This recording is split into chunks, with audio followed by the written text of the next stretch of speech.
Hello மக்களே, சிறகடிக்க ஆசை அடுத்து என்ன நடக்க போட்டுட்டு இந்த ஒரு வீடியோவில் ஒரு குட்டி ப்ரமோவாக பார்க்கலாம் வாங்க. அதுக்கு முன்னாடி நீங்கள் நம்மளுடைய சேனலுக்கு இந்த ஃபஸ்ட் டைம் வரதா இருந்தால் நம்மளுடைய சேனலை நீங்கள் சப்ஸ்கிரைபர் பண்ணிக்கோங்க. பக்கத்தில் பெல் ஐக்கானையும் கிளிக் பண்ணிக்கோங்க. வாங்க வீடியோக்குள்ளே போகலாம். முத்து ரொம்ப ஃபீல் பண்ணுறாங்க. ஏன்னா ரவி பேசாமல் இந்த மாதிரிலாம் நடந்துக்கிறது அவங்களுக்கு ரொம்ப கஷ்டமாக இருக்குது.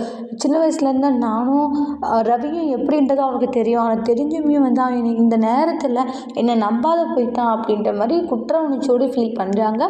அதுக்கு அடுத்து தான் ஸ்டுடியோடைய அப்பா ஆளுங்களுக்கு பணத்தை கொடுத்து சொன்ன மாதிரி செஞ்சதுக்கு ரொம்ப நன்றின்னு சொல்லி பணத்தை கொடுத்து அமைச்சிடுவாங்க. அதுக்கு இதெல்லாம் உங்களுடைய வேலை தானே டாடி அப்படின்ட்டு ஸ்டுடியோ கோவப்பட்டுக்கிட்டு இருக்காங்க.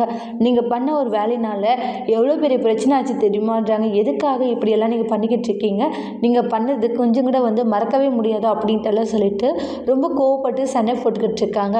ஸ்ருதி எல்லாமே உன்னுடைய நல்லதுக்காக தான், என்னுடைய நல்லதுக்காக நீங்கள் என்ன பண்ணீங்க ஆச்சா அப்படின்றாங்க. என்ன இருந்திருந்தாலும் இப்படி பண்ணியிருக்க கூடாது அப்படின்ட்டுலாம் கோவப்பட்டு ஆர்கியூமெண்ட் பண்ணவும் ரவி இங்கே பாருங்கள், நீங்கள் நீதாவுடைய ரெஸ்டாரண்ட்டை இப்படி தீ வச்சு எரிச்சிட்டிங்க, அதனால அவள் எவ்வளோ கஷ்டப்பட்ட தெரியுமா, அது எல்லாம் மொத்தத்துக்கும் சேர்த்து அந்த அமௌண்ட்டை நீங்கள் கட்ட வேண்டியதாக இருக்கணுன்றாங்க. அப்படி கட்டலைன்னா அதோடைய விளைவுகள் ரொம்ப மோசமாக இருக்குன்ற மாதிரி சொல்லிடுவாங்க.